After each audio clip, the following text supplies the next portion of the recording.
देखिए, पहले तो आपका बहुत बहुत शुक्रिया कि आप यहाँ पे आए और हमें कवरेज दे रहे हैं। आज जम्मू कश्मीर में बिजली का बहरान बहुत ज़्यादा है। जो ही सर्दी का मौसम आता है, हर जगह में जम्मू कश्मीर यूटी के अंदर जो है लोड शेडिंग होती है।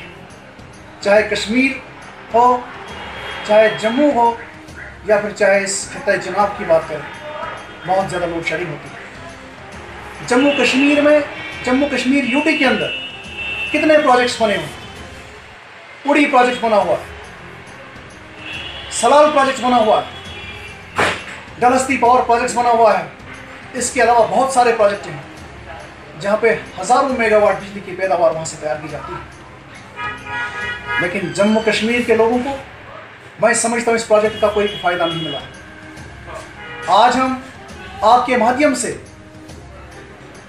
मुल्क के वज़ीर आज़म नरेंद्र मोदी जी से और जम्मू कश्मीर के गवर्नर को ये अपील करते हैं कि जम्मू कश्मीर के अंदर यहाँ के लोगों को मुफ्त बिजली फराहम की जाए, क्योंकि ये प्रोजेक्ट्स यहाँ पे बन रहे हैं। इस प्रोजेक्ट से मुल्क को बहुत ज़्यादा फ़ायदा हो रहा है। हज़ारों मेगावाट की बिजली तैयार करके मुल्क को बेची जा रही है। अगर दिल्ली के अंदर केजरीवाल ने ऐलान किया था कि हम दिल्ली के वासियों को मुफ्त बिजली फराहम करेंगे, क्या बात है कि जम्मू कश्मीर में इतने पावर प्रोजेक्ट्स बन रहे हैं, जहाँ से इतनी पैदावार बिजली की होती है, और हम लोगों को जो है मुफ्त बिजली फराहम नहीं की जा रही है। उसके अलावा जो भी पैसा, जो वाटर टैक्सेस जो आते हैं, वो जिस जगह पे बिजली तैयार होती है, वो वाटर टैक्सेस का जितना भी पैसा आता है वो उस एरिया के लिए जो इस्तेमाल किया जाना चाहिए, वहाँ की डेवलपमेंट के लिए इस्तेमाल किया जाना चाहिए, वहाँ की तामीर व तरक्की के लिए इस्तेमाल में लाना जाना चाहिए। और रही बात हमारे किश्तवाड़ की, किश्तवाड़ में 390 मेगावाट का पावर प्रोजेक्ट बना हुआ है। डलहस्ती पावर प्रोजेक्ट बन चुका है। इस पे करोड़ों रुपया जो है एनएचपीसी कमा रही है, लेकिन किश्तवाड़ को एनएचपीसी के ज़रिए से कोई भी गिफ्ट नहीं मिला। हम तो ये चाहते थे कि सीएसआर की पॉलिसी के ज़रिए से यहाँ पे एक खेल का मैदान बनना चाहिए था, यहाँ पे एक बहुत बड़ा हॉस्पिटल बनना चाहिए था, यहाँ का ड्रेनेज सिस्टम जो है टाउन का वो बिल्कुल ठीक होना चाहिए, तो उसे एनएचपीसी के ज़रिए से ठीक किया जाना चाहिए था, लेकिन कुछ भी नहीं मिला। अफसोस की बात है। हमारी अपील रहेगी गवर्नर साहब से कि उस खित्ते के लोगों के जज्बात का एहतराम करते हुए इस खित्ते के लिए एनएचपीसी के ज़रिए से तामीराती काम शुरू किया जाए।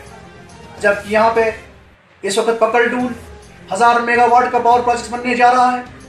लोग परेशान हैं, नौजवान हमेशा इस इंतज़ार में रहते हैं कि कब हमें नौकरियां मिलेगी। लेकिन आज भी इस प्रोजेक्ट में कुछ इशारों पे जो है नौजवानों को नौकरियां दी जा रही हैं, और कब तक यहाँ के नौजवान इस चीज़ को बर्दाश्त करेंगे?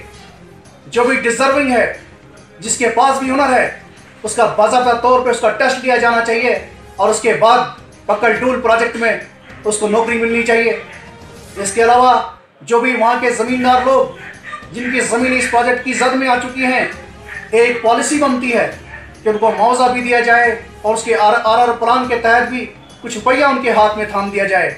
लेकिन एक पॉलिसी है कि जिन लोगों की ज़मीनें वहाँ से चली जाती हैं, जो लोग वहाँ से माइग्रेट हो जाते हैं, और उनको बाज़ आबादकारी प्रोग्राम के तहत उन लोगों को बसाया जाता है, उन लोगों के लिए अलग कॉलोनीज़ बनाई जाती है।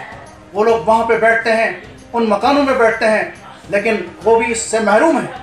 एक नौजवान, एक बुजुर्ग, एक पूरा कुंबा माइग्रेट हो रहा है, और कुछ लाखों रुपए उसके हाथ में थमा कर दिए जाते हैं, और उसको वहाँ से शिफ्ट किया जाता है।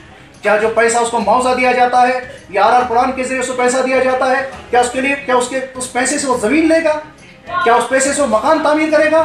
वो तो उसको एक तरह का बसने के लिए पैसा दिया जाता है कि वो उसके माल मवेशी वगैरह ख़त्म हो गए जिस पे गुजारा करता था, वो तो उसको लाइफ चलाने के लिए वो पैसा दिया जाता है।